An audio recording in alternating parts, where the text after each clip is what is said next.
یار جس آقا کا ہم ذکر کر رہے ہیں وہ عام ذات تو نہیں ہے، حبیب خدا بھی ہیں، سید الانبیاء بھی ہیں، اور وہ ذات ہیں کہ اگر آسمان کی طرف اپنا چہرہ انور اٹھائیں تو اللہ رب العالمین ان کے ساتھ اس محبت بھرے انداز میں ان کو وحی بھیجے اور مخاطب کرے۔ اللہ فرمائے قد نرا تقلب وجہک فی السماء، وہ ذات ہے کہ امت کے بارے میں اگر رنجیدہ خاطر ہوں تو مالک لم یزل کا پیغام آ جائے، آئے میرے حبیب میرا آپ کے ساتھ وعدہ ہے کہ میں آپ کو راضی کروں گا۔ وہ ذات ہے کہ ان کا لعاب دہن لگانے سے جلا ہوا ہاتھ فوراً ٹھیک ہو جائے، وہ ذات ہے کہ ان کا لعاب دہن لگانے سے کٹا ہوا بازو جسم کے ساتھ جڑ کر اسی وقت کام کرنے لگ جائے، اور وہ ذات ہے کہ ان کا لعاب دہن اگر کھاری کنویں میں ڈال دیا جائے وہ کنواں ہمیشہ کے لیے میٹھا ہو جائے، وہ ذات ہے کہ کمزور اونٹ پر اگر کلی مبارک ڈال دیں وہ سارے اونٹوں سے تیز رفتار ہو جائے۔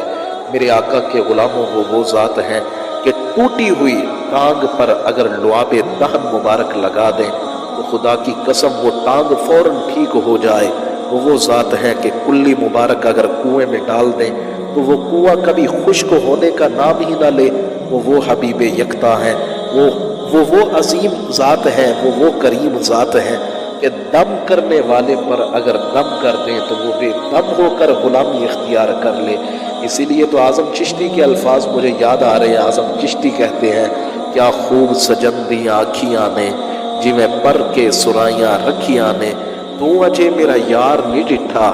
جنوں ویکھ کے چند شرماوے، ادھی راتی دن چڑھ جاوے جے او رخ تو نقاب ہٹاوے،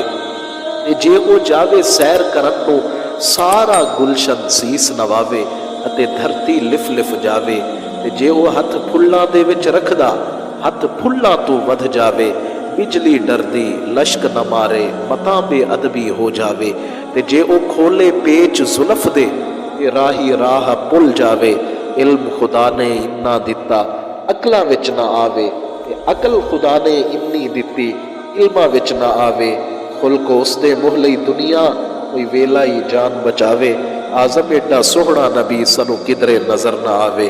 وہ ذات ہے کہ ان کا بال مبارک اگر ٹوپی میں ہو تو وہ ٹوپی پہننے والا کبھی شکست نہ کھائے، اور وہ ذات ہے کہ ان کا بال مبارک اگر کسی ڈبیا میں بند ہو تو وہ ڈبی اگر پانی والے برتن میں پھیر دی جائے تو وہ پانی بھی آب شفا بن جائے بال کی برکت سے۔ وہ ذات ہے کہ اگر کسی اپنے یار اپنے صحابی کے جسم پر ہاتھ مبارک پھیر دیں تو تا زندگی اس کے جسم سے خوشبو مہکتی رہے، وہ خوشبو کی وجہ سے ان کے جسم مبارک سے ہلے اٹھتے رہیں۔ وہ ذات ہے کہ اگر گوہ سے پوچھیں کہ من آنا، اے گوہ مجھے بتا کیا تو مجھے بھی جانتی ہے کہ میں کون ہوں، تو وہ گوہ بزبان فصیح گواہی دے اور وہ کہے آپ تو اللہ کے سچے اور آخری رسول ہیں۔ وہ ذات ہے میرے آقا کے غلاموں کہ تھوڑی سی کھجوروں پر اگر کچھ دیر کے لیے جلوہ گر ہو جائیں تو سارے کے سارے قرضے اتر جانے کے بعد بھی ایک کھجور کم نہ ہو۔ وہ ذات ہے کہ نکلی ہوئی آنکھ کو اگر دست مبارک سے اپنی آنکھ کی جگہ پر رکھ دیں تو ہمیشہ کے لیے سامنے والے کی آنکھ تندرست ہو جائے۔ وہ ذات ہے کہ پانی کے پیالے میں ہاتھ مبارک رکھ دیں تو 1500 پیاسے پی کر بھی سیراب ہو جائیں مگر پانی کا ایک قطرہ بھی کم نہ ہو۔ وہ ذات ہے کہ قحط سالی میں رحمت والے ہاتھ اٹھا دیں تو موسلا دھار بارش شروع ہو جائے اور قحط سالی ختم ہو جائے۔ وہ ذات ہے کہ صحابی کو اگر سفینہ یعنی کہ جہاز کے نام سے اگر متصف کر دیں تو وہ 7 اونٹوں کا بوجھ اٹھا لیں۔ وہ ذات ہے کہ چھوٹی سی بکری کے پستانوں پر اگر رحمت والے ہاتھ مبارک رکھ دیں تو وہ دودھ کے برتن بھر دے مگر اس کا دودھ ختم ہونے میں نہ آئے۔ میرے آقا کے غلاموں وہ ذات ہیں کہ زمین کی طرف نظر جلال فرمائیں تو سراکت سواری سمیت زمین میں دھنس جائے۔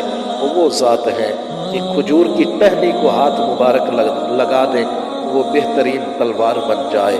وہ ذات ہے کہ کھاری چشمے کا نام بدل دیں تو ان کا نام بدلنے سے وہ ہمیشہ کے لیے میٹھا ہو جائے۔ وہ ذات ہے کہ دعا فرما دیں فوراً موسم بدل جائے، وہ ذات ہیں کہ ان کے اشارے سے درخت زمین کو چیرتا ہوا حاضر ہو جائے۔ چلو درخت تو زمین کی بات ہے، میرے آقا وہ ذات ہیں کہ اگر ہاتھ کا اشارہ کر دیں تو چاند کبھی ان کے اشارے پر کھلونا بن جائے، کبھی ان کے ایک اشارے پر چاند دو ٹکڑے ہو جائے۔ وہ ذات ہیں کہ اگر اشارہ کر دیں تو سورج الٹے قدم واپس لوٹ کے آ جائے۔ ابھی بھی ہم نہ کہیں کہ وہ حبیب کبریا ہیں، وہ محبوب